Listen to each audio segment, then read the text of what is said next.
The train screamed through the white silence of the Montana frontier, a serpent of steel defying the frozen wild. Its brakes shrieked against the track, throwing plumes of snow into the air as it slowed into the little settlement of Pine Hollow, a town etched from timber, smoke, and the bitter breath of survival. When the doors clattered open, the townsfolk turned instinctively toward the commotion. But what they saw made the idle chatter freeze on every lip. A woman stepped down from the train. She was tall. Not just tall, commanding. 6 feet and then some, with broad shoulders and a posture straight as a pine. She wore a faded navy traveling coat, hem dusted with frost, and clutched a worn leather suitcase in gloved hand. Her honey-brown hair was twisted into a practical bun beneath a wide-brimmed hat, and her eyes, gray, sharp, and uncertain, scanned the waiting crowd. Annabelle Hart had arrived in Pine Hollow with hope stitched into every seam of her dress. She had no kin, no land, and no man waiting at the station, only a letter from a gentleman named Gregory Thatcher, who promised her marriage, a warm hearth, and a good life with a respectful man. He had never seen her in person, only exchanged letters with the matchmaker in Boston. He claimed he wanted a wife with spirit. Annabelle had believed him. She felt the stares as she stepped off the platform. Whispers followed like the wind. One man let out a low whistle. Another chuckled under his breath. She spotted him near the saloon. Gregory, just as described. Well-fed, ruddy-faced, wearing a fur-collared coat and a self-satisfied smirk. He had a cigar in one hand and a bottle in the other. When their eyes met, he blinked, then frowned. "You're Annabelle?" he asked, voice too loud, cutting through the cold. "Yes," she replied, voice steady. "I received your letter." He stared a long moment, lips twitching as if unsure whether to laugh or gag. Then he barked a laugh that seemed to echo through the street. "Lord, woman, you didn't say you were a giant." A ripple of laughter rose from the men gathered nearby. Annabelle's jaw stiffened. "I stand exactly as God made me," she said softly. Gregory snorted, waving the letter like a prop in a bad play. "This says, pleasant disposition, sturdy build. I didn't order Paul Bunyan's sister." The words stabbed deeper than they should have. But Annabelle didn't flinch. She had learned long ago not to bend in the face of mockery. Still, the heat in her chest rose, and her cheeks flushed with a mix of shame and rage. "I came here on your word," she said. "You promised marriage. A partnership." "I promised a woman," Gregory said. "Not a sideshow. You'd make a fine lumberjack, I'll give you that. Maybe try the logging camp up north." The crowd laughed louder now. A man kicked over her suitcase. The latches snapped open, and her belongings spilled into the snow: socks, a Bible, her mother's brush. Annabelle knelt, fingers shaking as she gathered her things. She could barely see through the blur of humiliation. Gregory flicked the cigar stub into the snow and turned away. "Go back to Boston. Or wherever the hell you came from." She didn't respond. Words would do nothing now. The train hissed and pulled away behind her. The only path was forward, into the unknown. Annabelle walked through the town square, shoulders high despite the crushing weight inside her. Snow crunched beneath her boot. Her breath hung in the air like ghost. By dusk, her coat had stiffened with frost, and the town had turned its back. No one offered a bed. The inn was full. The church was locked. The laughter from the saloon rang out long into the night as she wandered past the edge of Pine Hollow, into the fringe of wilderness where the town's lights no longer reached. She found shelter in the crumbling bones of a derelict barn, half buried in snow, roof sagging but dry. She cleared a corner, pulled her coat tighter, and curled against the wall. Alone, she wept, not loud but silent and bitter, the kind of tears that dried before they froze. The stars emerged, harsh and uncaring. Somewhere in the trees, a wolf howled. Then came a sound, soft but heavy. Snow crunching beneath boot. She sat up, heart pounding. The barn door creaked open. A man stood silhouetted in the doorway, taller than most, wrapped in a thick fur coat. His face was partly hidden by a scarf, his eyes gleaming in the moonlight. He carried no lantern. Just a quiet presence, like something born from the forest itself. He didn't speak. Annabelle froze, unsure whether to flee or beg. Then he knelt, dropped a thick wool blanket beside her, and placed a small tin of dried meat on the ground. Without a word, he turned and vanished back into the night. She crawled forward, wrapped the blanket around her, and whispered a hoarse thank you to the darkness. The next morning, she found his tracks in the snow, broad, sure steps leading north.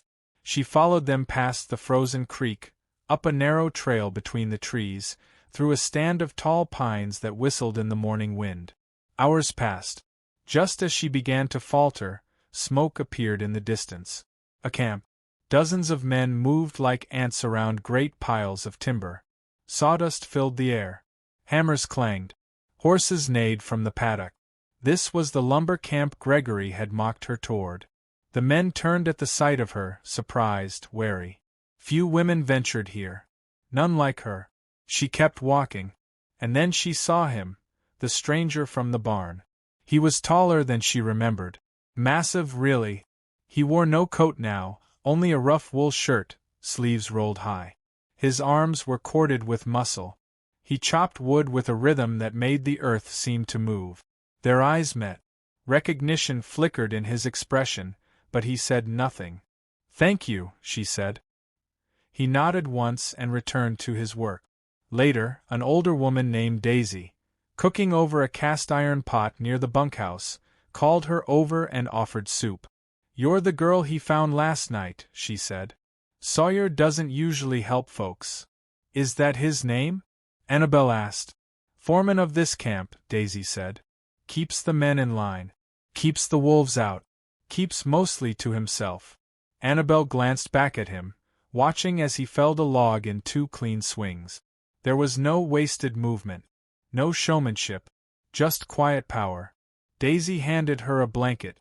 "You need a place to stay, he'll make sure you get one. Don't ask for much. Don't expect words." "I won't," Annabelle murmured. "I've had enough words to last a lifetime."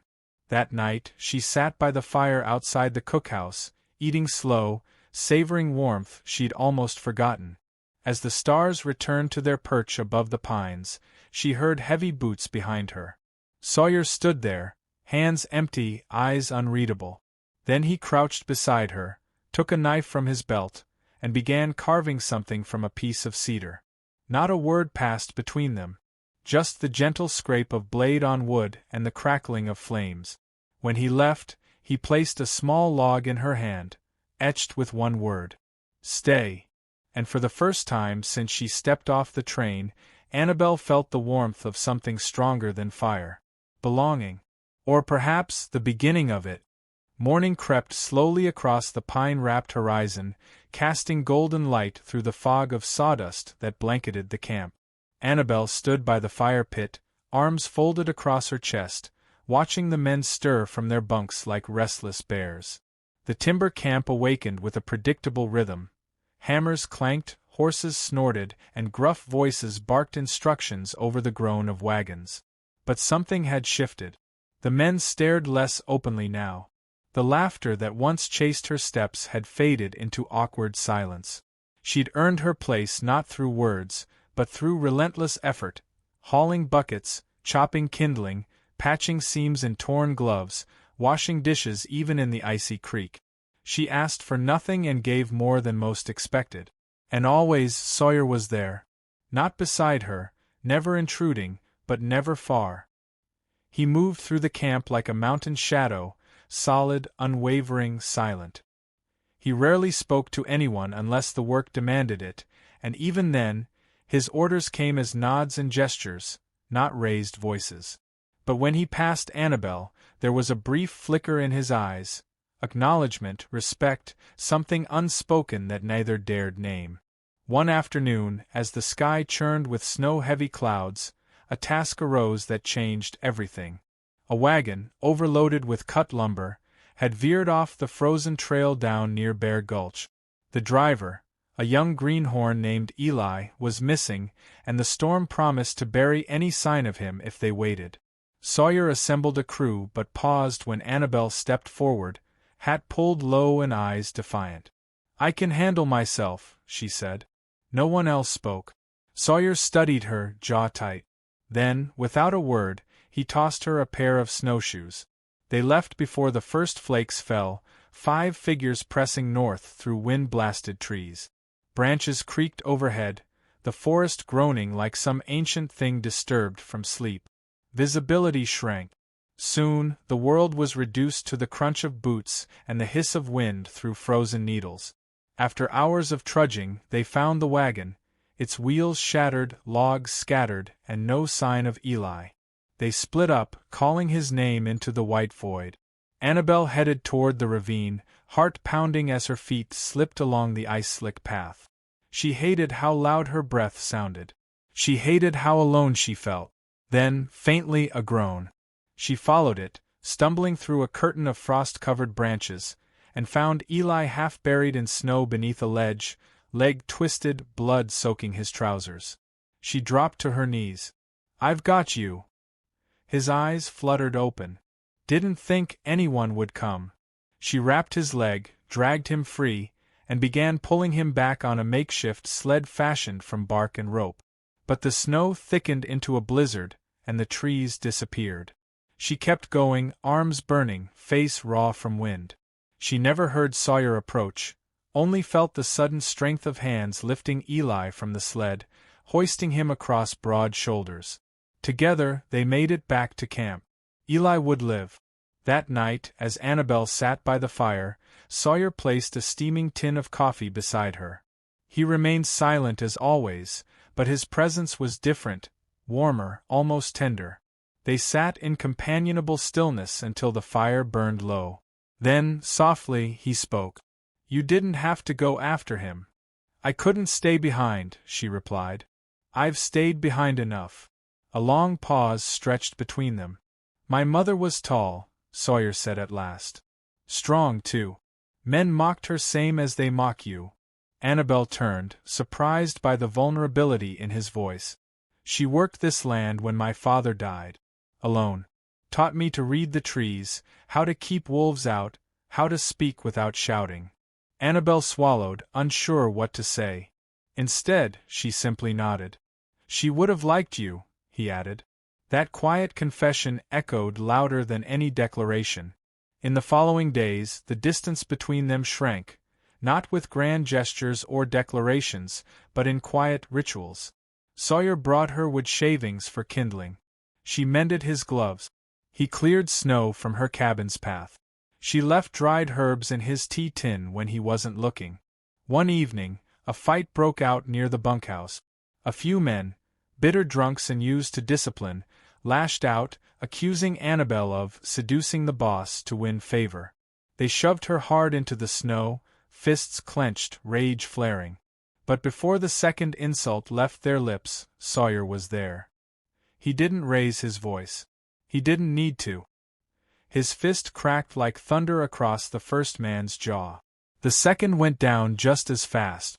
No flourishes, no threats, just swift, brutal justice. Then he turned to the rest of the camp. "This woman's part of this crew," he growled. "Same as any of you." No one dared challenge him again. Later, by the fire, Annabelle touched the bruise on her cheek. "I could have handled it." "I know," Sawyer said. "But you came anyway." "I always will." That night she couldn't sleep. Not because of pain, but because something had shifted inside her. The loneliness she'd carried like a second skin began to loosen its grip. Winter deepened. The nights grew longer, colder. Wolves crept closer to camp. Food ran low. Tempers frayed. Then, disaster struck. The supply sled meant to bring grain and medicine never arrived. Trapped by an avalanche, the driver likely dead. If they didn't find another route, the camp would starve. Sawyer called a meeting, spreading a rough map across the table in the foreman's cabin. "There's a trail through Devil's Notch," he said. "Steep. Dangerous. But it's the only shot." None volunteered. Until Annabelle stepped forward. "I'll go with you." Sawyer didn't argue this time. He simply nodded. They left at first light, Just the two of them, climbing into the mountains where ice clung like claws to every rock. The trail was treacherous, a narrow ledge with a sheer drop on one side. One misstep meant death. They reached the notch by sundown. Storm clouds brewed behind them, black and vicious. Annabelle's legs trembled, but her gaze never wavered. As they crossed the ridge, Sawyer stumbled, his foot sliding on ice. Annabelle caught his arm, holding firm. Their faces were inches apart. "You trust me?" she asked. His breath misted between them. "With my life." And somehow, in that moment, the wind seemed to soften, the sky to hold its breath. They made it down the other side just as the storm broke, finding the supply depot hidden in a snow-choked valley. They returned days later, worn, frostbitten, triumphant. The camp roared with cheers when they saw the sleds. Sawyer didn't speak. He simply helped unload the grain and walked straight to Annabelle's cabin. There, in the quiet, he stood in the doorway, hat in hand. "I didn't send for a bride," he said. Annabelle stepped closer. "I didn't come for a man." They stood in silence, two people forged in frost and fire, shaped by hardship and stubbornness. "But I stayed," she whispered. "So did I," he replied. He took her hand, not roughly, not with dominance, but gently, as if it had always belonged there. She didn't pull away. Outside, the wind howled, but inside something bloomed. Not passion, not yet, but promise. The thaw came slowly, a reluctant surrender after months of ice. Streams began to trickle again, freed from their icy prisons. The scent of pine and loam replaced the sharp sting of frost in the air. And with the spring came change. Not just in the land, but in the people. Annabelle moved differently now. Not lighter, not gentler, but grounded. The awkward glances from the men in camp had turned to respectful nods, and when her tall frame passed among them, it did not evoke snickers, but silent recognition. She had bled and bruised for this place, earned every inch of her belonging. Sawyer noticed everything. The way she tied her hair back with a strip of leather instead of ribbon. How she spoke to the horses with the calm of someone who'd been broken and rebuilt. How she didn't smile often, but when she did, it hit him harder than any storm he'd faced in the timberline. Yet he said nothing. He didn't need to. Their bond had been forged in silence, through the quiet rhythm of days spent working side by side, through wounds endured, through fire shared. It was not romance in the storybook sense. It was trust, earned and layered, deep like the roots of a redwood. But even as spring blossomed, a shadow lingered. The camp's owner, Mr. Howard Stratton, arrived from the east, a tall, silver-suited man who wore his boots too clean and his opinions louder than needed. He disapproved of many things. The way Sawyer ran the camp like a brotherhood instead of a business, the unprofitable delays from last winter's storm, and most of all, Annabelle. He made his opinion known over dinner, seated at Sawyer's long table like a judge in court. "A woman among men is a distraction," he said, sipping from a crystal glass as if the room around him were not stained by soot and effort. "And when that woman refuses to know her place, it becomes a liability." Sawyer didn't respond right away. Annabelle stared across the table, her jaw tight, knuckles white around the handle of her tin cup. "I see no liability," Sawyer said finally, voice quiet but sharp as a hatchet's edge. "She's saved more lives here than any man you've ever hired." Stratton snorted. "You're letting sentiment cloud judgment. I expect this camp to be run with discipline, not sympathies." Annabelle rose from her seat, steady and calm. "I didn't ask to stay. I was told to leave again and again. And I stayed anyway. That's not sympathy. That's survival." Stratton looked her up and down, eyes full of disdain. "And what exactly do you expect in return for this perseverance?" "I expect nothing," she replied. "But I won't be dismissed." Sawyer stood. "She stays. If that's a problem, you know where the road is." Stratton didn't leave. But something shifted that night. Whispers grew. Not from the men, but from the letter he sent back east, carried by courier the next morning. Something was coming. And it didn't smell like progress. 2 weeks later, the trouble arrived, 3 men on horseback, not loggers, not merchants. Hired muscle. One wore a sheriff's star that had long since lost its shine. Another chewed tobacco and spat on the church steps before he'd even dismounted. The third carried a Winchester across his back and eyes like empty graves. They claimed to be here for oversight. Security. Stratton's interest. Sawyer saw through the lie. And so did Annabelle. The camp grew tense. Tools were laid down with more caution. Fires burned lower. Men gathered in hushed circles, eyes flickering toward the newcomers with distrust. Annabelle avoided them, but it did no good. One afternoon, as she hauled water from the creek, the man with the dead eyes followed. He said nothing at first, just watched, arms folded, leaning against a tree. "You don't belong here," he said finally. "I've heard that before. This time it's not a warning. It's a promise." She stood her ground. "I've buried wolves tougher than you." That night, her cabin door was found pried open. Nothing stolen. Just disturbed. A message. Sawyer doubled the night watches, moved her into the bunkhouse near the center of camp, close to his own quarters. He didn't speak of it, but his jaw never unclenched again. When the fire started 3 nights later, no one needed to ask who lit it. The storeroom went up in a column of smoke. Food supplies lost. Sawdust and pine pitch turned it into a furnace. But the camp moved fast. Buckets flew, hands blistered. They saved the surrounding cabins barely. Annabelle stood on the edge of the flames, soot covering her dress, eyes hollow with fury. "You said this land would burn before it broke you," Sawyer said beside her. She nodded once. "Let it try." The next day, she saddled a horse before dawn. "I'm riding to town," she told Sawyer. "We need legal standing. Witnesses. Stratton's not just cruel, he's dangerous." He hesitated. "It's a 2-day ride. Roads are still slick." "I know." He placed a hand on hers, just briefly. "Be careful." She left with a rifle across her back and fire in her chest. The trip was brutal. Cold rains returned with a vengeance.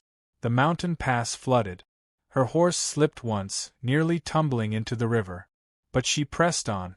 In town, she found the county clerk. Told him everything. Gave names, dates, account. A local merchant vouched for her.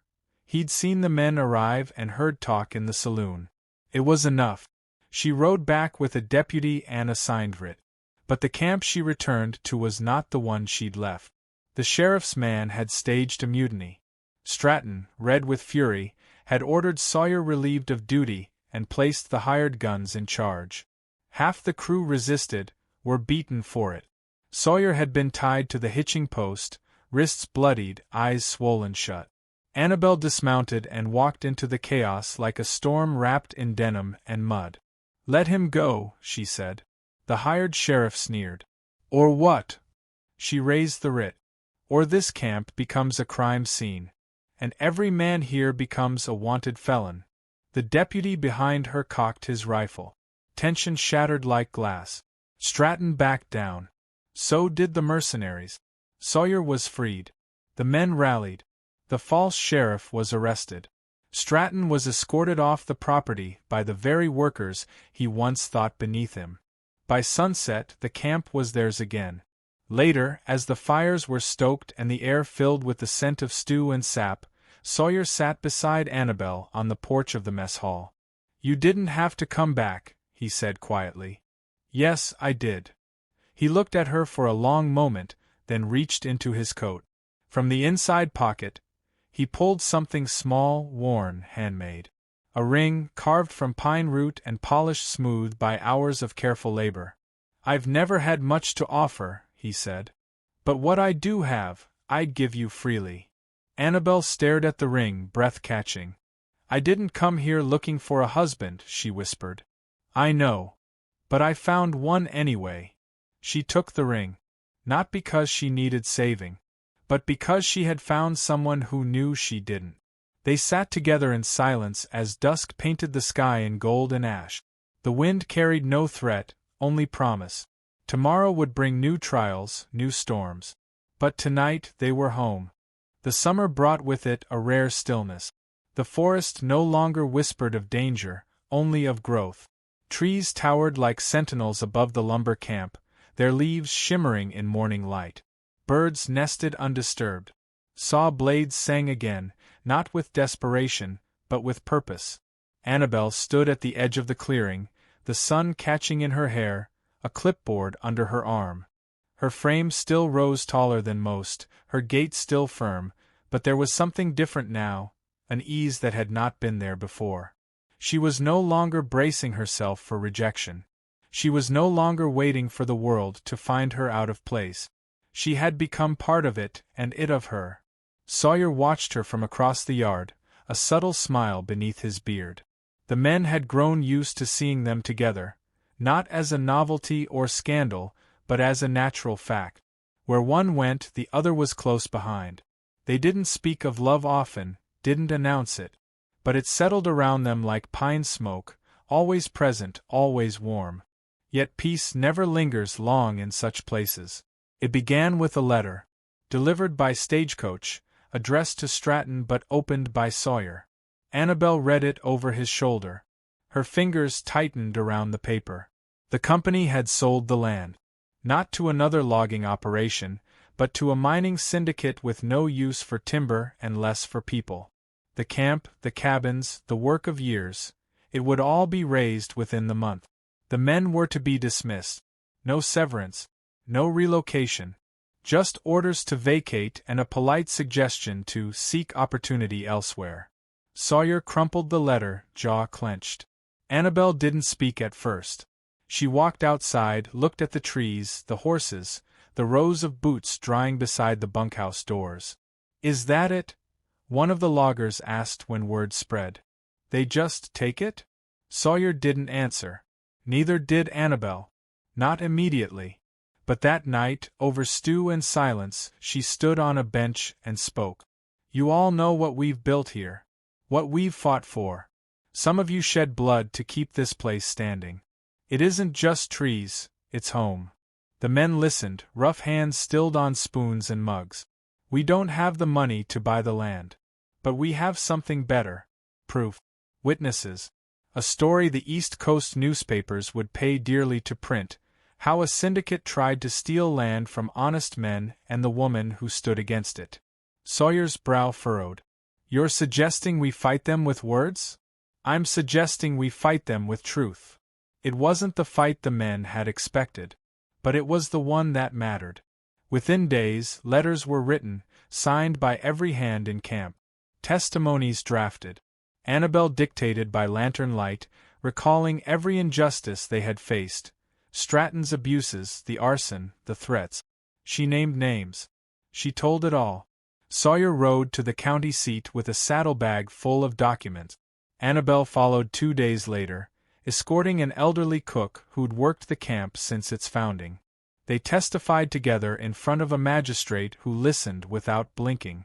Back at the camp, tension rose. A letter arrived, unsigned but ominous. "Cease your campaign or face the consequences." 2 nights later, a tree was felled deliberately across the main cabin. No one was hurt, but it sent a message. Sawyer doubled patrols. Annabelle kept working. She had always known her place in the world would have to be carved, not given. Now, she carved not with defiance, but with purpose. Weeks passed. Then, finally, a reply. From a New York newspaper editor who had received one of her letters. He wanted to publish the story. And he offered payment.